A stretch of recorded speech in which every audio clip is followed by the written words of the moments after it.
I've owned a lot of guitars over the years, but owning a vintage 335 was always the dream. I found this 1966 model, which you may be familiar with here on my channel, and at the time I found it, it was all that I needed. It had the original finish, original pickups and wiring harness, and it just felt right for me.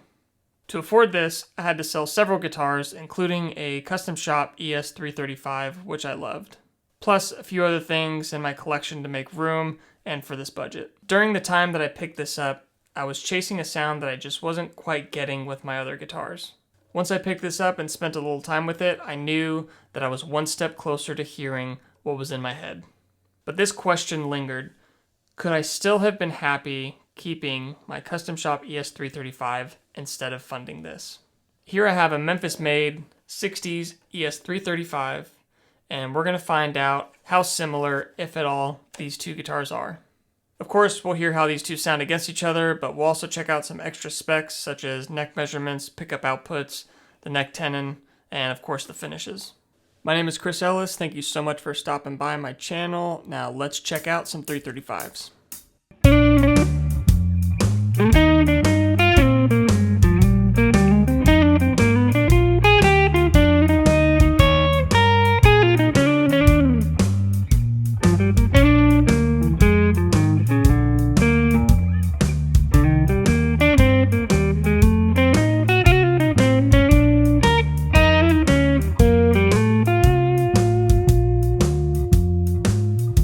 Gotten a lot of questions on this guitar in some previous videos, so I thought it would be a good chance to answer them now and hopefully clear some things up. So first off, this is a real 1966 ES335, not a Murphy Lab finish, but the original finish to the guitar. Very cool how this one checked, and you can see a lot of nuances and personal character throughout, especially like how the neck looks. But this is not a 100% original vintage Gibson. Some of the things that were done to it before I purchased it were the tuners were changed to, I believe, Grovers, because the holes here, the tuner holes, have conversion bushings. So my guess is that the tuners that they put on here had to have the headstock plate drilled out so they could fit, and they decided to put the original tuners back on, which these are, but in order for them to fit and you don't have a huge hole for the bushings to work themselves in there, you have to get these conversion bushings for these vintage Clousons. It's had a refret, got a new nut. I do have the original truss rod cover, but taking that on and off to adjust the neck wears out the holes here, so I just find it easier just to leave it off. The big one that a lot of people notice is the stop tail. A lot of these, if not all, in the 60s came with what's called a trapeze tailpiece, and you can see some of the holes are still there. And what that was, it was a metal tailpiece that went up to about here. So a lot of folks will convert these into what's called stop tail conversions. This one is sitting farther back than your typical stop tail would. And I'm not sure why this was done again before I purchased it, but this is very similar to how Larry Carlton's 335 is. So I can only imagine that they were going after that spec for whatever reason. But it's something that I would have liked to have done if this were my guitar, depending on how original it was. So it doesn't bother me, but hopefully that answers the question of why this is so far back. We'll try to get a photo in here of these two next to each other so you could see. Or maybe I could just show you. Yep, so you can really tell the difference there.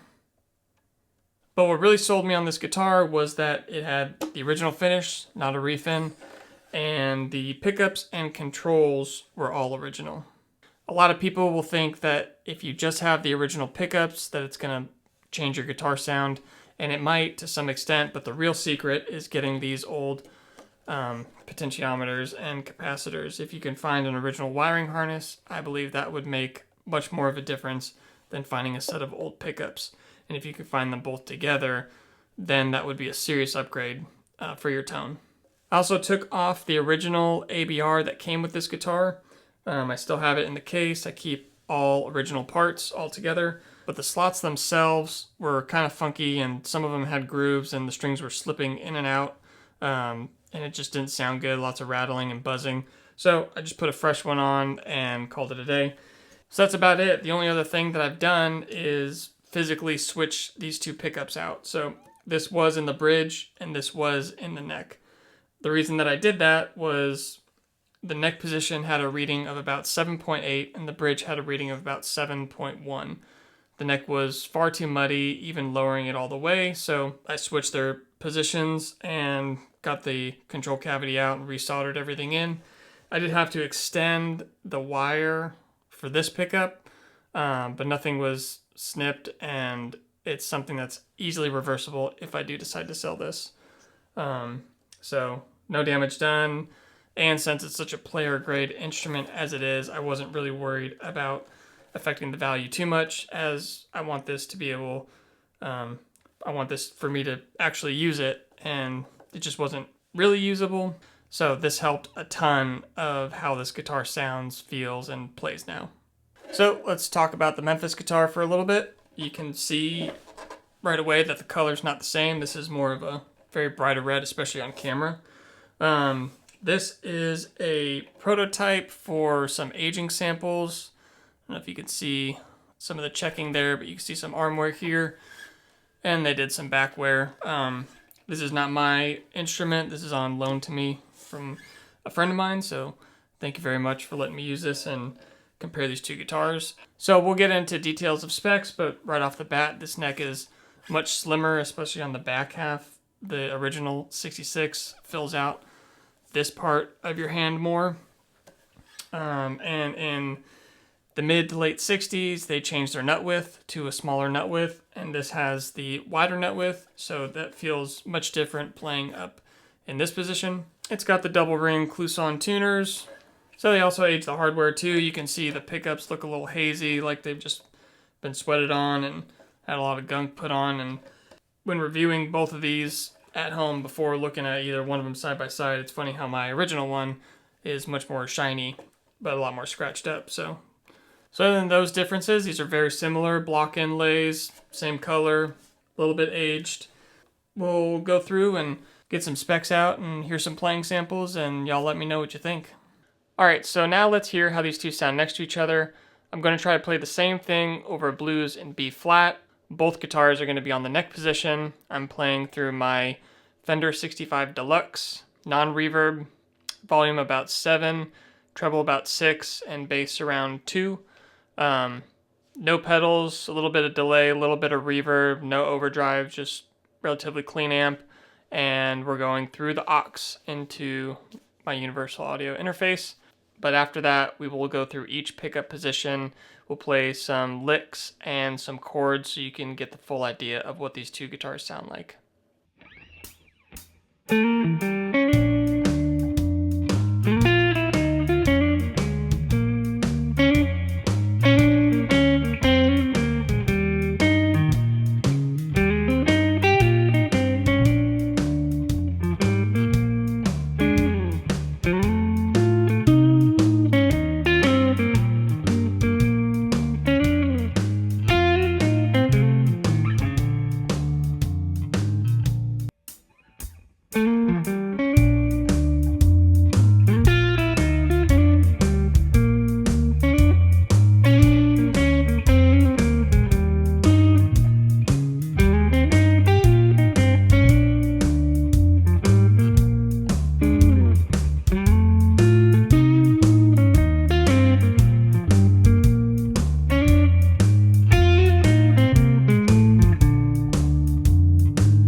Hopefully that gives you a better idea of what these guitars sound like. Let me know in the comments which one you prefer.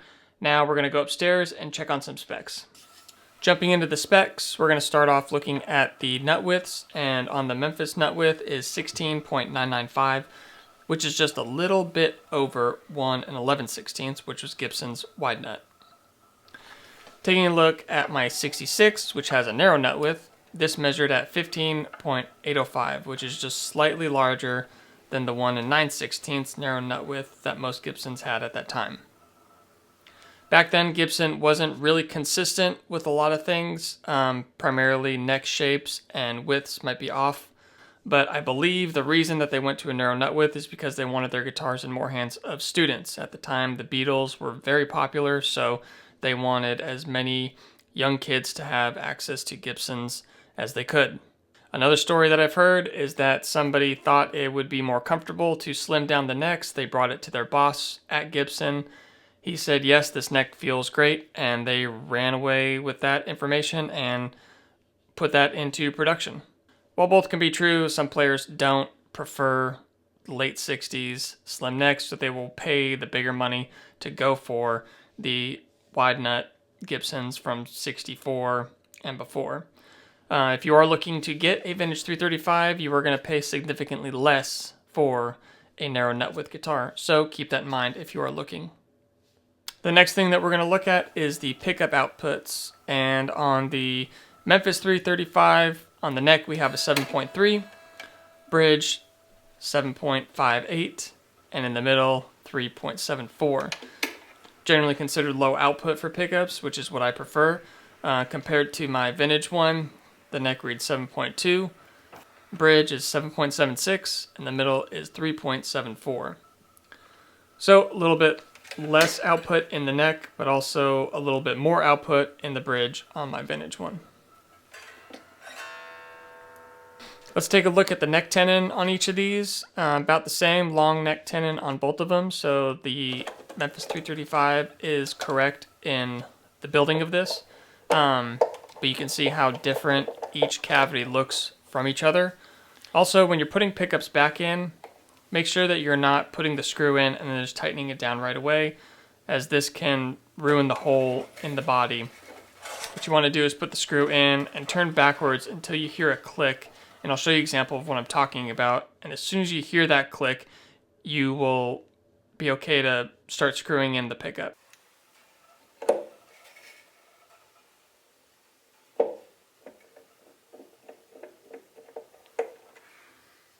This way you don't chew out the hole and then eventually strip the screw hole so the screw has nothing to bite into.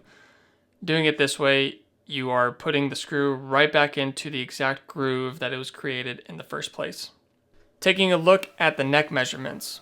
At the first fret, we have 0.762, and on the 12th fret, we have 0.879 on the Memphis neck.